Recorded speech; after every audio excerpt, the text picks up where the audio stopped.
When the state highway to Rutland is closed, travellers are forced to take the Stillwater Road past Swamp Hollow. The scenery is superb in places, yet somehow the route has been unpopular for years. There is something depressing about it, especially near Stillwater itself. Motorists feel subtly uncomfortable about the tightly shuttered farmhouse on the knoll just north of the village, and about the white-bearded half-wit who haunts the old burying ground on the south, apparently talking to the occupants of some of the graves. Not much is left of Stillwater now. The soil is played out, and most of the people have drifted to the towns across the distant river or to the city beyond the distant hills. The steeple of the old white church has fallen down, and half of the 20-odd straggling houses are empty and in various stages of decay. Normal life is found only around Peck's general store and filling station, and it is here that the curious stop now and then to ask about the shuttered house and the idiot who mutters to the dead. Most of the questioners come away with a touch of distaste and disquiet.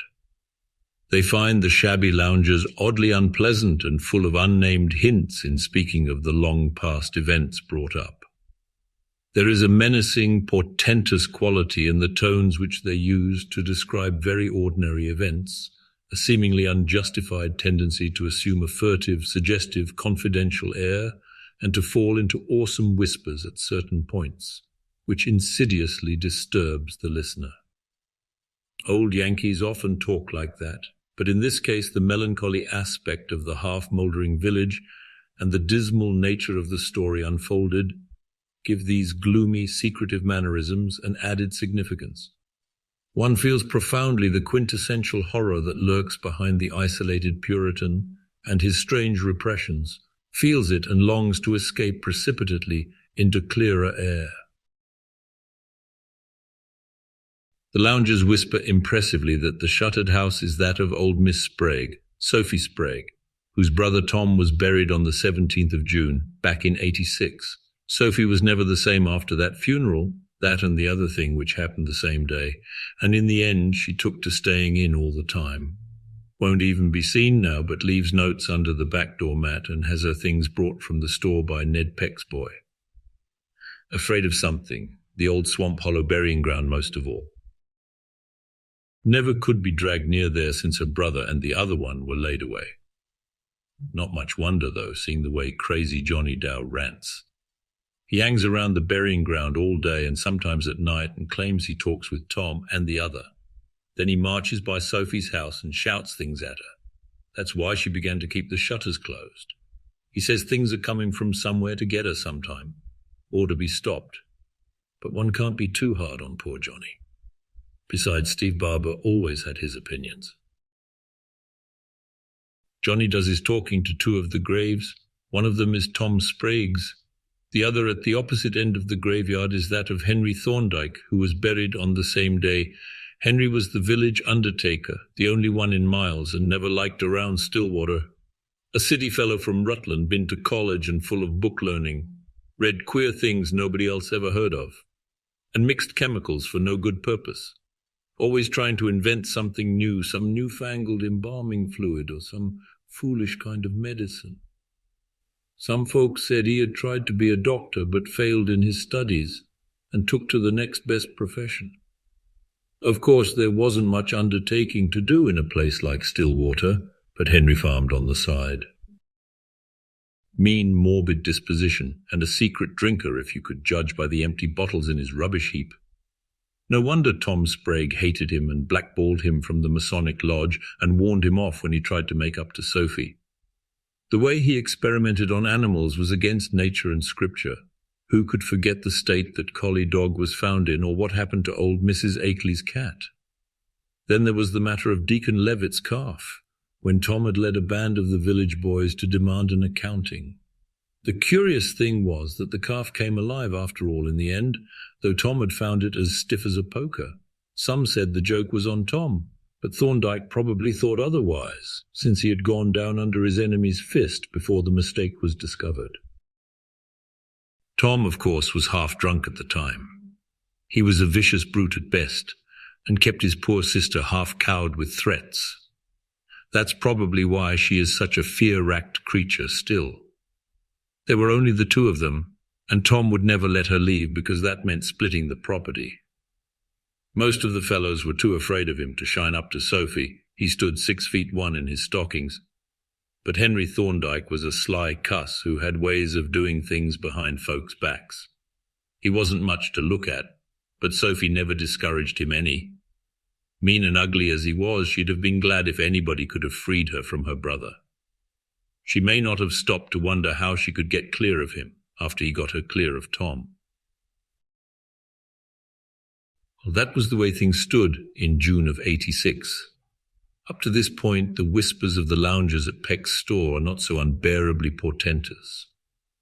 But as they continue, the element of secretiveness and malign tension grows. Tom Sprague, it appears, used to go to Rutland on periodic sprees, his absences being Henry Thorndyke's great opportunities. He was always in bad shape when he got back, and old Dr. Pratt, deaf and half-blind though he was, used to warn him about his heart and about the danger of delirium tremens.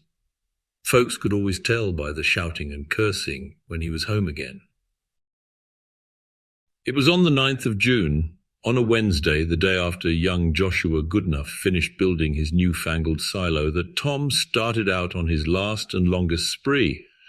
He came back the next Tuesday morning, and folks at the store saw him lashing his bay stallion the way he did when whiskey had a hold of him. Then there came shouts and shrieks and oaths from the Sprague house, and the first thing anybody knew, Sophie was running over to old Dr. Pratt's at top speed. The doctor found Thorndyke at Sprague's when he got there, and Tom was on the bed in his room, with eyes staring and foam around his mouth. Old Pratt fumbled around and gave the usual tests, then shook his head solemnly and told Sophie she had suffered a great bereavement, that her nearest and dearest had passed through the pearly gates to a better land, just as everybody knew he would if he didn't let up on his drinking. Sophie kind of sniffled the lounger's whisper, but didn't seem to take on much. Thorndyke didn't do anything but smile, perhaps at the ironic fact that he, always an enemy, was now the only person who could be of any use to Thomas Sprague. He shouted something in old Dr. Pratt's half-good ear about the need of having the funeral early on account of Tom's condition. Drunks like that were always doubtful subjects, and any extra delay, with merely rural facilities, would entail consequences, visual and otherwise, hardly acceptable to the deceased's loving mourners.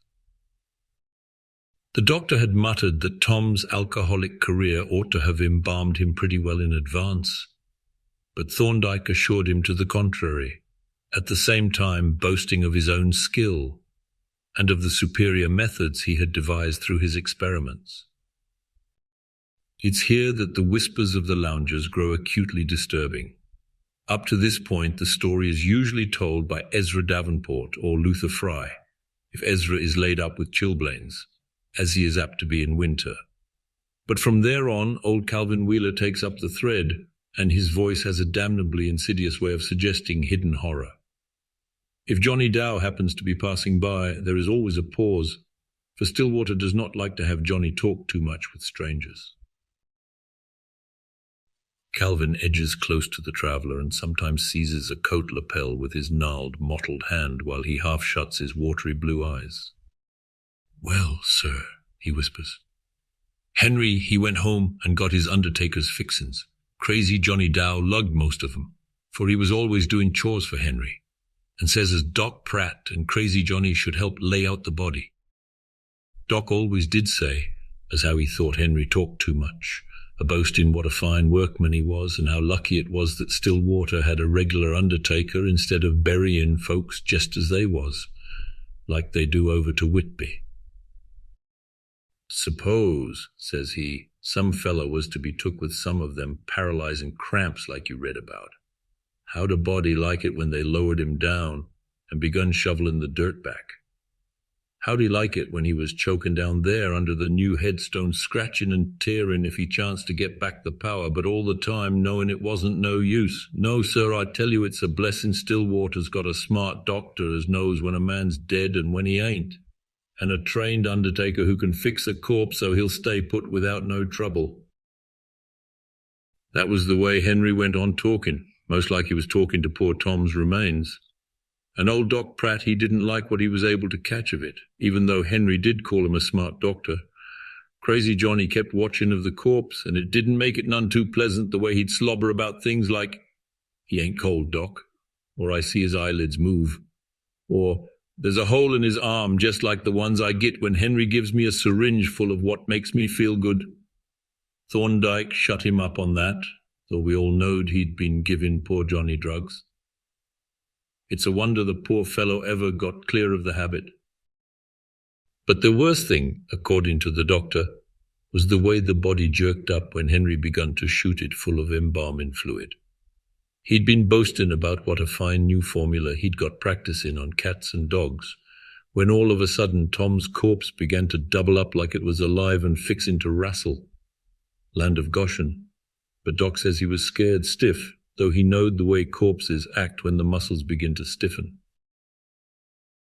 Well, sir, the long and short of it is that the corpse sat up and grabbed a holt of Thorndyke's syringe so that it got stuck in Henry himself, and give him as neat a dose of his own embalming fluid as you'd wish to see.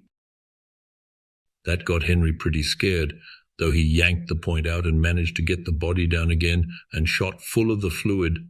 He kept measuring more of the stuff out as though he wanted to be sure there was enough, and kept reassuring himself as not much had got into him, but crazy Johnny begun singing out, "That's what you give Lige Hopkins's dog when it got all dead and stiff and then waked up again. Now you're a-going to get dead and stiff like Tom Sprague be. Remember, it don't set to work till after a long spell if you don't get much." Sophie, she was downstairs with some of the neighbours. My wife Matilde, she that's dead and gone this 30 year, was one of them. They were all trying to find out whether Thorndyke was over when Tom came home, and whether finding him there was what set poor Tom off. I may as well say as some folks thought it mighty funny that Sophie didn't carry on more, nor mind the way Thorndyke had smiled.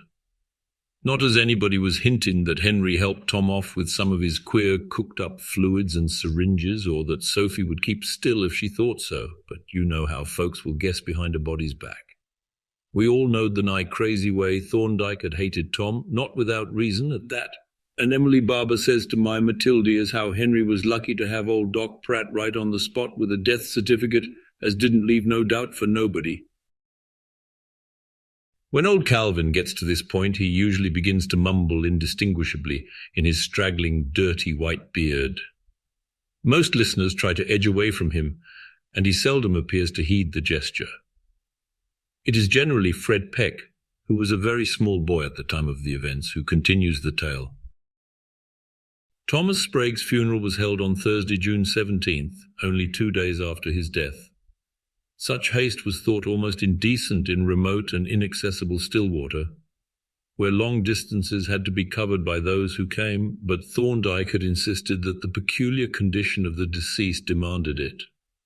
The undertaker had seemed rather nervous since preparing the body, and could be seen frequently feeling his pulse. Old Dr. Pratt thought he must be worrying about the accidental dose of embalming fluid. Naturally, the story of the laying out had spread, so that a double zest animated the mourners who assembled to glut their curiosity and morbid interest. Thorndyke, though he was obviously upset, seemed intent on doing his professional duty in magnificent style.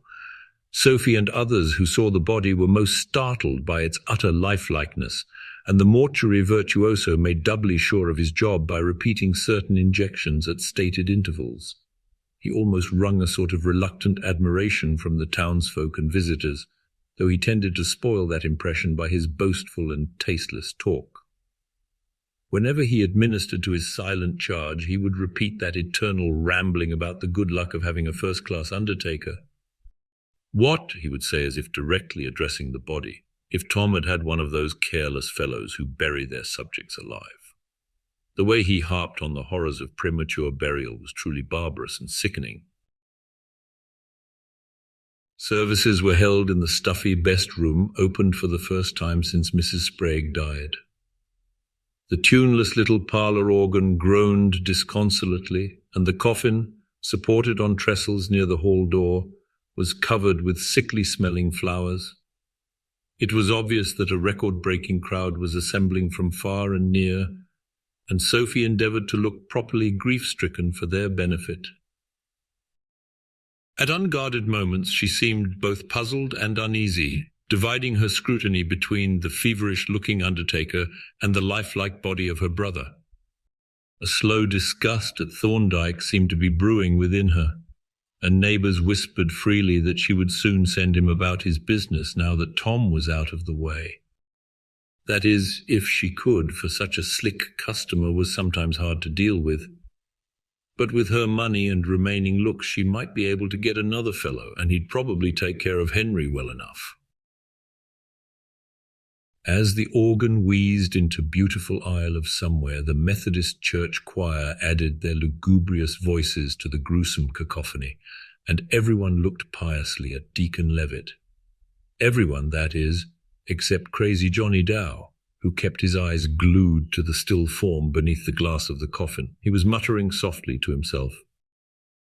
Stephen Barber from the next farm was the only one who noticed Johnny. He shivered as he saw that the idiot was talking directly to the corpse, and even making foolish signs with his fingers, as if to taunt the sleeper beneath the plate glass. Tom, he reflected, had kicked poor Johnny around on more than one occasion, though probably not without provocation. Something about this whole event was getting on Stephen's nerves. There was a suppressed tension and brooding abnormality in the air for which he could not account. Johnny ought not to have been allowed in the house, and it was curious what an effort Thorndyke seemed to be making not to look at the body. Every now and then the undertaker would feel his pulse with an odd air. The Reverend Silas Atwood droned on in a plaintive monotone about the deceased, about the striking of death's sword in the midst of this little family, breaking the earthly tie between this loving brother and sister. Several of the neighbours looked furtively at one another from beneath lowered eyelids, while Sophie actually began to sob nervously. Thorndyke moved to her side and tried to reassure her, but she seemed to shrink curiously away from him. His motions were distinctly uneasy, and he seemed to feel acutely the abnormal tension permeating the air. Finally, conscious of his duty as master of ceremonies, he stepped forward and announced in a sepulchral voice that the body might be viewed for the last time. Slowly the friends and neighbours filed past the bier, from which Thorndyke roughly dragged crazy Johnny away. Tom seemed to be resting peacefully. That devil had been handsome in his day. A few genuine sobs and many feigned ones were heard, though most of the crowd were content to stare curiously and whisper afterward. Steve Barber lingered long and attentively over the still face and moved away shaking his head. His wife Emily, following after him, whispered that Henry Thorndyke had better not boast so much about his work, for Tom's eyes had come open. They had been shut when the services began, for she had been up and looked, but they certainly looked natural, not the way one would expect after 2 days. When Fred Peck gets this far, he usually pauses as if he did not like to continue. The listener, too, tends to feel that something unpleasant is ahead, but Peck reassures his audience with the statement that what happened isn't as bad as folks like to hint. Even Steve never put into words what he may have thought, and crazy Johnny, of course, can't be counted at all. It was Luella Morse, the nervous old maid who sang in the choir, who seems to have touched things off. She was filing past the coffin like the rest, but stopped to peer a little closer than anyone else except the Barbers had peered, and then, without warning, she gave a shrill scream and fell in a dead faint. Naturally, the room was at once a chaos of confusion. Old Dr. Pratt elbowed his way to Luella and called for some water to throw in her face, and others surged up to look at her and at the coffin. Johnny Dow began chanting to himself, he knows, he can hear all we're a-saying and see all we're a-doing, and they'll bury him that way." But no one stopped to decipher his mumbling except Steve Barber. In a very few moments, Luella began to come out of her faint, and could not tell exactly what had startled her. All she could whisper was, "The way he looked, the way he looked." but to other eyes the body seemed exactly the same. It was a gruesome sight, though, with those open eyes and that high colouring. And then the bewildered crowd noticed something which put both Luella and the body out of their minds for a moment. It was Thorndyke, on whom the sudden excitement and jostling crowd seemed to be having a curiously bad effect. He had evidently been knocked down in the general bustle and was on the floor trying to drag himself to a sitting posture. The expression on his face was terrifying in the extreme, and his eyes were beginning to take on a glazed, fishy expression. He could scarcely speak aloud, but the husky rattle of his throat held an ineffable desperation which was obvious to all. "Get me home, quick, and let me be. That fluid I got in my arm by mistake. Heart action. This damned excitement, too much. Wait. Don't think I'm dead if I seem to. Only the fluid. Just get me home and wait. I'll come to later. Don't know how long. All the time I'll be conscious and know what's going on. Don't be deceived."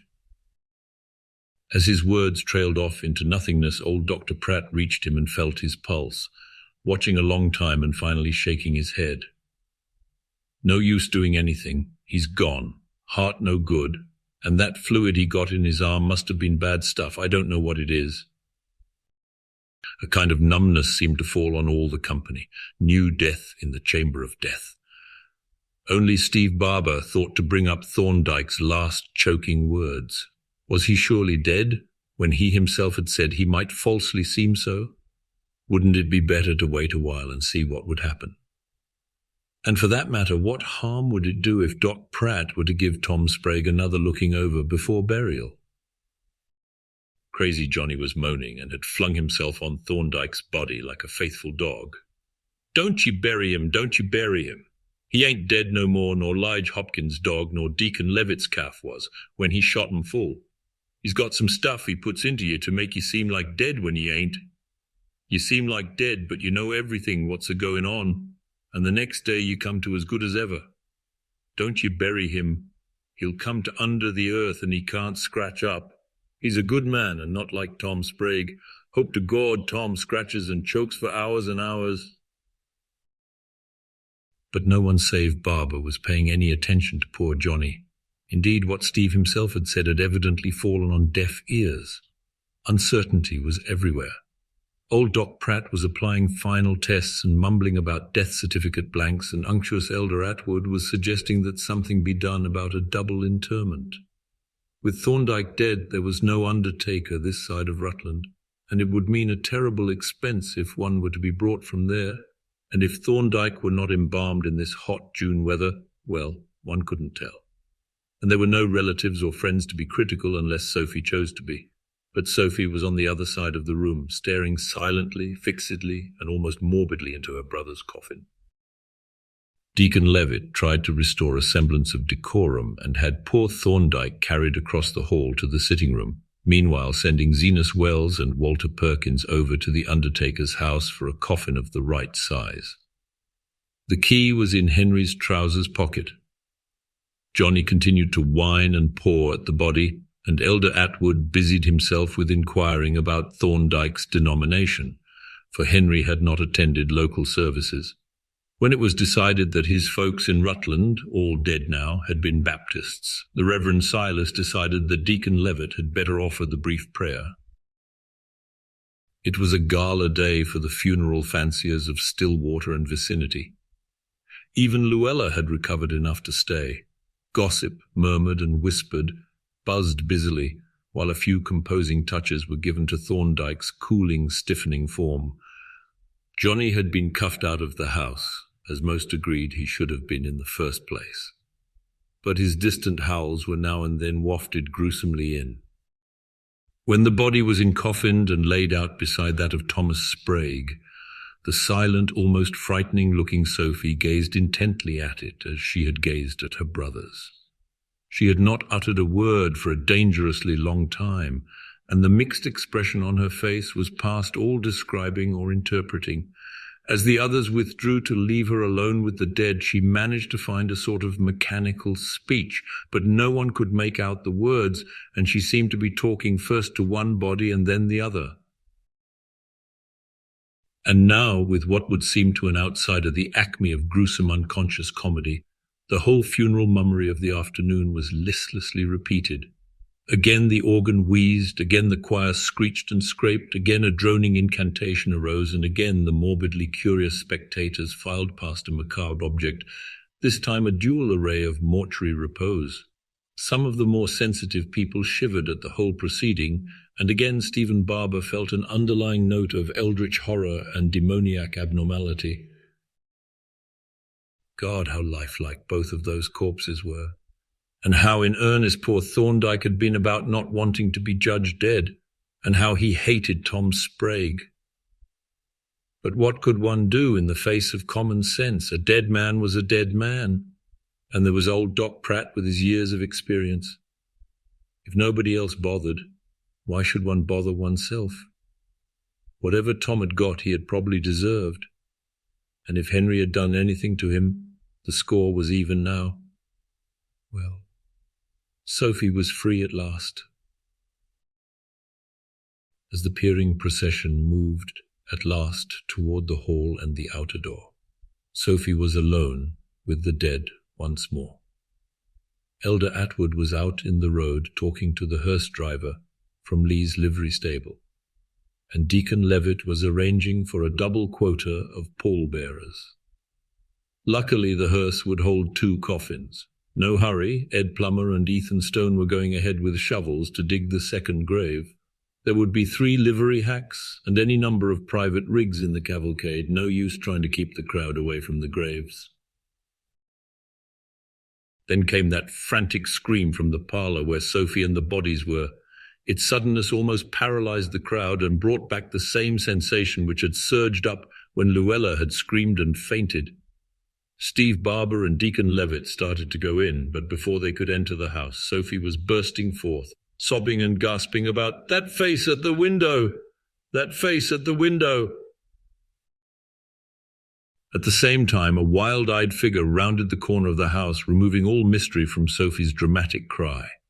It was very obviously the face's owner, poor crazy Johnny, who began to leap up and down, pointing at Sophie and shrieking, "She knows! She knows!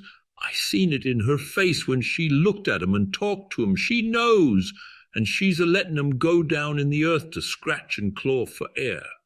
But they'll talk to her so she can hear 'em." Zenas Wells dragged the shrieking half-wit to a woodshed behind the house and bolted him in as best he could. His screams and poundings could be heard at a distance, but nobody paid him any further attention. The procession was made up, and with Sophie in the first hack, it slowly covered the short distance past the village to the Swamp Hollow burying ground. Elder Atwood made appropriate remarks as Thomas Sprague was laid to rest, and by the time he was through, Ed and Ethan had finished Thorndyke's grave on the other side of the cemetery, to which the crowd presently shifted. Deacon Levitt then spoke ornamentally, and the lowering process was repeated. People had begun to drift off in knots, and the clatter of receding buggies and carryalls was quite universal when the shovels began to fly again. As the earth thudded down on the coffin lids, Thorndyke's first Steve Barber noticed the queer expressions flitting over Sophie Sprague's face. He couldn't keep track of them all, but behind the rest there seemed to lurk a sort of wry, perverse, half-suppressed look of vague triumph. He shook his head. Zenas had run back and let crazy Johnny out of the woodshed before Sophie got home, and the poor fellow at once made frantically for the graveyard. He arrived before the shovelmen were through, and while many of the curious mourners were still lingering about. What he shouted into Tom Sprague's partly filled grave, and how he clawed at the loose earth of Thorndyke's freshly finished mound across the cemetery, surviving spectators still shudder to recall. Jotham Blake, the constable, had to take him back to the town farm by force, and his screams waked dreadful echoes. This is where Fred Peck usually leaves off the story. What more, he asks, is there to tell? It was a gloomy tragedy, and one can scarcely wonder that Sophie grew queer after that. That is all one hears if the hour is so late that old Calvin Wheeler has tottered home.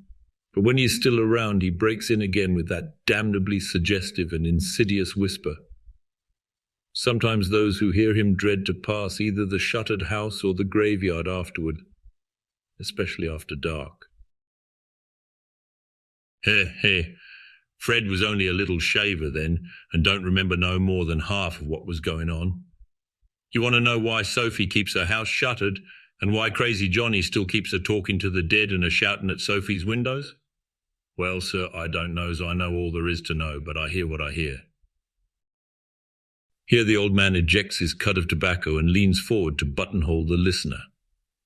It was that same night, mind you, toward morning and just 8 hours after them burials, when we heard the first scream from Sophie's house.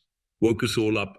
Steve and Emily Barber and me and Matilde goes over hot-footing, all in night gear, and finds Sophie all dressed and dead fainted on the setting-room floor. Lucky she hadn't locked the door. When we got her to, she was shaking like a leaf, and wouldn't let on by so much as a word what was ailing her. Matilde and Emily done what they could to quiet her down, but Steve whispered things to me as didn't make me none too easy. Come about an hour when we allowed we'd be going home soon, that Sophie she begun to tip her head on one side like she was a-listening to something. Then on a sudden she screamed again and keeled over in another faint. Well, sir, I'm telling what I'm telling, and won't do no guessing like Steve Barber would have done if he dared. He always was the greatest hand for hinting things. Died 10 years ago of pneumonia. What we heard so faint like was just poor crazy Johnny, of course. Tain't more than a mile to the burying ground, and he must have got out of the window where they'd locked him up at the town farm, even if Constable Blake says he didn't get out that night. From that day to this he hangs around them graves a-talking to the both of them, cussing and kicking at Tom's mound, and putting posies and things on Henry's. And when he ain't a-doing that, he's hanging around Sophie's shuttered windows, howling about what's a-coming soon to get her. She wouldn't never go near the burying ground, and now she won't come out of the house at all nor see nobody. Got a saying there was a curse on Stillwater, and I'm dinged if she ain't half right, the way things is a-going to pieces these days. There certainly was something queer about Sophie right along.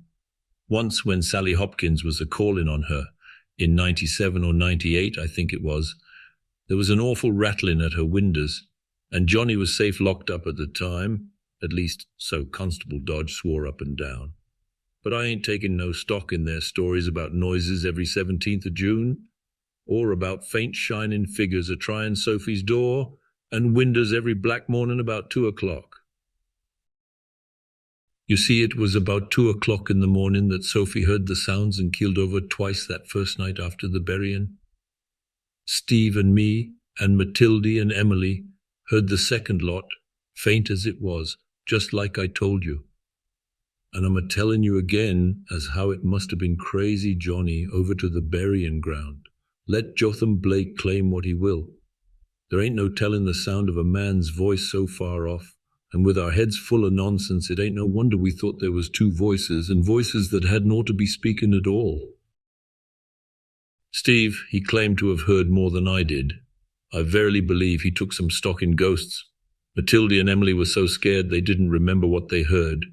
And curious enough, nobody else in town, if anybody was awake at the ungodly hour, never said nothing about hearing no sounds at all. Whatever it was so faint it might have been the wind if there hadn't been words. I made out a few, but don't want to say as I'd back up all Steve claimed to have caught. She-devil, all the time. Henry, and alive was plain, and so was, said you'd stand by, get rid of him, and bury me, in a kind of changed voice. Then there was that awful coming again some day, in a death-like squawk. But you can't tell me Johnny couldn't have made those sounds. Hey, you! What's taking you off in such a hurry? Maybe there's more I could tell you if I had a mind.